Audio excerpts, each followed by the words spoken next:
अस्सलाम वालेकुम स्टूडेंट्स। आज नाइन्थ का चैप्टर नंबर 3 हमने लास्ट लेक्चर में जो है उसको कंप्लीट कर लिया था।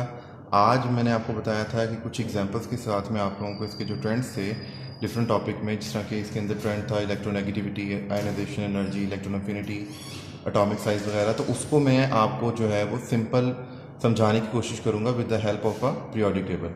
तो स्टूडेंट सबसे पहले जो हमारे पास स्लाइड है समझने के लिए वो ये है कि आप लोगों ने कुछ एग्जांपल्स जो हैं उनको समझना है कि हमने ये जो आज लेक्चर करेंगे इसके अंदर हम लोगों ने एटम को एक फैमिली कंसिडर करना है।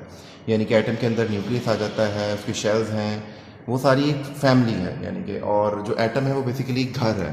ठीक है, यानी कि एक फैमिली का घर है। आपके पास जो न्यूक्लियस है वो पेरेंट्स का रूम कंसिडर किया जाएगा। यहाँ पर आपके पास जो प्रोटॉन हैं वो पेरेंट्स कंसिडर होंगे, जो इलेक्ट्रॉन हैं उनको हम किड्स यानी कि या फिर सिबलिंग्स, सिबलिंग्स का मतलब होता है बहन भाई, हम उन्हें कंसिडर करेंगे, और जो शेल्स हैं वो आपके पास नंबर ऑफ रूम कंसिडर होंगे। तो ये एग्जाम्पल हैं। आज हम लोग जो आगे अभी स्टडी करेंगे उसके लिए आप लोगों ने इसको माइंड में रखना है।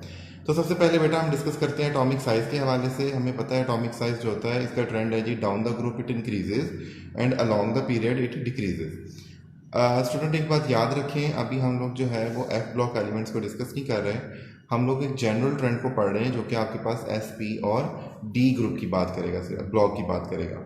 तो यहाँ पे आप देखें, जिस तरह आपके सामने भी नज़र आ रहा होगा आपको कि पीरियोडिक टेबल आपके सामने, इसके अंदर आप देखें कि जो एटॉमिक साइज है अगर हम अलोंग द पीरियड मूव करते हैं तो वो आपके पास डिक्रीज करता है। फर्स्ट पीरियड को अगर आप देखें या सेकंड को, थर्ड को देखें तो ज़्यादा आपको डिटेल में नज़र आएगा और क्लियर भी हो जाएगा कि थर्ड पीरियड के जो साइज़ है एटॉमिक साइज़, जिस तरह हम लेफ्ट राइट मूव करते हैं वैसे वैसे आपके पास क्या होता है, ये डिक्रीज होता चला जाता है। इसी तरह अगर हम डाउन द ग्रुप आते हैं तो आपके पास एटॉमिक साइज़ जो है वो इंक्रीज़ करता है। किसी भी ग्रुप को आप देखें फर्स्ट सेकेंड थर्ड फोर्थ 18 तक यही ट्रेंड है कि डाउन द ग्रुप जो है वो एटॉमिक साइज़ इंक्रीज़ करता है। नेक्स्ट पेज पे बेटा शील्डिंग इफेक्ट के हवाले से है। शील्डिंग इफेक्ट क्या होता है कि आपके पास जो होती है एक शील्ड क्रिएट हो जाती है बिटवीन द, हमने स्टडी किया था, between the nucleus and valence shell electron, यानी कि वैलेंस शेल और न्यूक्लियस के दरमियान एक शील्ड बन जाएगी। अब आपके पास ये जो शील्ड है, सॉरी, ये जो शील्ड थी, ये शील्ड जो है आपके पास जो है वो attraction of electron on the nucleus on the electron, valence shell electron, उसको कम कर देती है।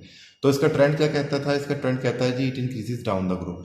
जैसे जैसे हम डाउन द ग्रुप मूव करते हैं, मैं आपको भी पॉइंटर की मदद से समझाता हूँ कि जैसे जैसे हम डाउन द ग्रुप मूव करते हैं स्टूडेंट्स, तो आप देखें कि नंबर ऑफ शेल्स में इजाफा हो रहा है, यानी कि नंबर ऑफ रूम्स में इजाफा हो रहा है। अब इसकी एग्जांपल हम दोबारा फैमिली की मदद से लेते हैं कि जैसे आपके पास जो न्यूक्लियस है वो पेरेंट्स का रूम है और उसके अंदर प्रोटॉन पेरेंट्स मौजूद हैं। अब जब आपके पास देखें कि छोटे बहन भाई यानी कि जो के शेल के इलेक्ट्रॉन होते हैं, इनर शेल इलेक्ट्रॉन होते हैं, जब वो बहन भाई आपके पेरेंट्स के करीब होते हैं तो जो बड़े बहन भाई होते हैं यानी कि जो वैलेंस शेल में या आउटरमोस्ट शेल के अंदर पाए जाते हैं, उनकी अट्रैक्शन जो होती है वो वीक हो जाती है। तो जैसे जैसे नंबर ऑफ शेल्स यानी कि नंबर ऑफ रूम्स में इजाफा होता है down the group, number of rooms में इजाफा हो रहा है यानी कि नंबर ऑफ शेल्स में इजाफा हो रहा है, तो वैसे वैसे जो न्यूक्लियस है उसकी अपने वैलेंस शेल इलेक्ट्रॉन के ऊपर जो अट्रैक्शन है वो डिक्रीज हो जाएगी और आपके पास जो शील्डिंग इफेक्ट है वो इंक्रीज होगा, क्योंकि आपके पास जो इलेक्ट्रॉन है वो आपस में जो है वो उनका राब्ता ख़त्म करने की कोशिश करेंगे। जब हम पीरियड का जिक्र करते हैं तो पीरियड में डिक्रीजेज अलॉन्ग द पीरियड। जैसे जैसे हम पीरियड के अलॉन्ग मूव करते हैं स्टूडेंट, तो आपके पास पेरेंट्स में इजाफा होता है यानी कि नंबर ऑफ प्रोटॉन में इजाफा होता है। नंबर ऑफ प्रोटॉन में इजाफा होने का मतलब ये है कि आपके घर में पहले सिर्फ अम्मा अब्बा रहते थे, अब आपके साथ नाना नानी भी रहेंगे और दादा दादी भी रहेंगे। तो जैसे जैसे अलॉन्ग द पीरियड हम मूव करते हैं, आपके पास जो पेरेंट का रूम होता है उसके अंदर मजीद प्रोटॉन ऐड हो जाते हैं, यानी कि न्यूक्लियस में मजीद प्रोटॉन ऐड हो जाते हैं। तो इससे क्या होता है कि जो आपके पास प्रोटॉन थे उनकी अब अट्रैक्शन जो थी वो वैलेंस इलेक्ट्रॉन के ऊपर मजीद स्ट्रॉन्ग हो जाएगी। Ionization energy is the amount of energy which is required to remove a valence shell electron from the gaseous atom। ये इसकी डेफिनेशन थी students. It decreases down the group. ये डाउन द ग्रुप कैसे decrease करता है?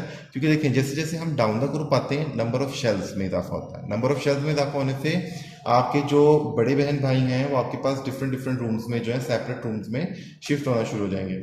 अब उनकी अपने पेरेंट्स के साथ यानी कि प्रोटॉन के साथ न्यूक्लियस के साथ जो अट्रैक्शन थी वो वैसे ही डिक्रीज हो जाएगी। तो उस अट्रैक्शन जो कम हुई है उसका फ़ायदा उठाते हुए हम लोग थोड़ी सी small amount of energy provide करेंगे और उनको हम लोग निकाल लेंगे उनके रूम से, इजीली निकाल सकते हैं। इसी तरह पीरियड के अंदर ये बढ़ती है, क्योंकि मैंने आपको बताया था कि पीरियड के अंदर नंबर ऑफ शेल्स में इजाफा नहीं होता, यहाँ पे नंबर ऑफ रूम्स में इजाफा नहीं होता, इसलिए सारी फैमिली जो होती है वो एक ही रूम में या 2 रूम में रहती है। अब जितने कम रूम होंगे, पेरेंट्स की अपने बच्चों के ऊपर नज़र उतनी ही ज़्यादा होगी, जिसकी वजह से बच्चों को जो है वो बहका कर घर से निकालना मुश्किल काम है। स्टूडेंट नेक्स्ट है इलेक्ट्रोनेगेटिविटी के हवाले से।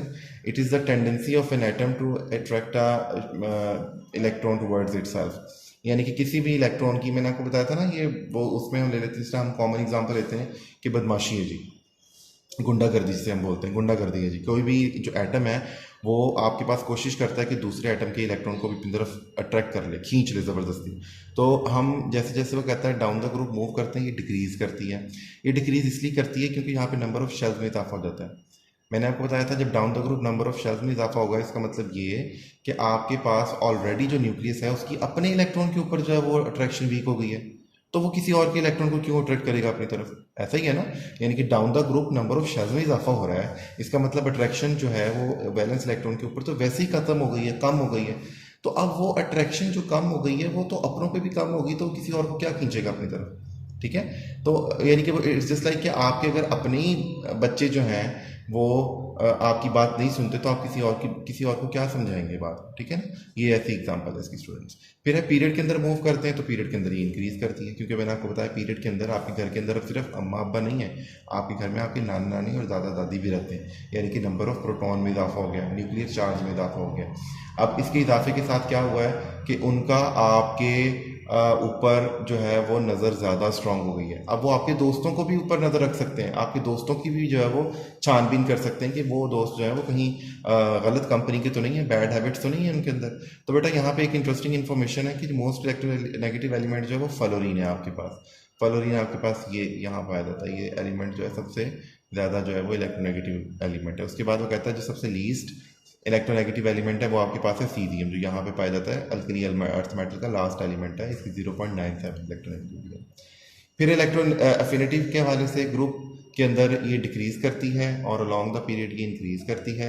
इलेक्ट्रॉन अफिनिटी क्या था कि किसी भी इलेक्ट्रॉन को जो है जब हम एक इलेक्ट्रॉन के अंदर ऐड करते हैं तो जो एनर्जी रिलीज होती है, ये उसके हवाले से था। तो स्टूडेंट्स ये आपके पास पीरियोडिक टेबल है, इसको ये जो इलेक्ट्रॉन अफिनिटी था इसका मैंने आपको बताया था इलेक्ट्रोनेगेटिविटी का ऑपोजिट है थोड़ा सा फ्रेंड।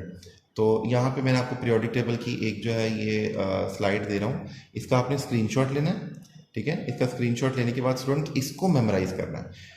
एक बात याद रखें, थर्ड चैप्टर में से जब भी ट्रेंड में से कोई क्वेश्चन आता है जो कि पेपर में तकरीबन आ जाता है, तो आप लोगों ने इसको ही दिमाग में रख के जो इसको सॉल्व करना है। ठीक है, कि down the group atomic size बढ़ेगा और along the period atomic size decrease होगा। ठीक है, और उसके हिसाब से आपने फिर फैमिली की एग्जाम्पल को कंसिडर करके जो है वो उसको सॉल्व करना है। स्टूडेंट्स आई होप आपको ये लेक्चर समझ आ गया होगा। किसी भी किस्म का कोई मसला, कोई क्वेश्चन अभी भी हो थर्ड चैप्टर में से, तो आप लोगों ने प्लीज़ कमेंट सेक्शन में ज़रूर पूछ लेना है। कंसेप्ट ज़रूर क्लियर करने हैं, इसको रट्टा नहीं लगाना ट्रेंड्स को, ये आपको बिल्कुल समझ नहीं आएगी रट्टा लगा के। अल्लाह हाफिज़।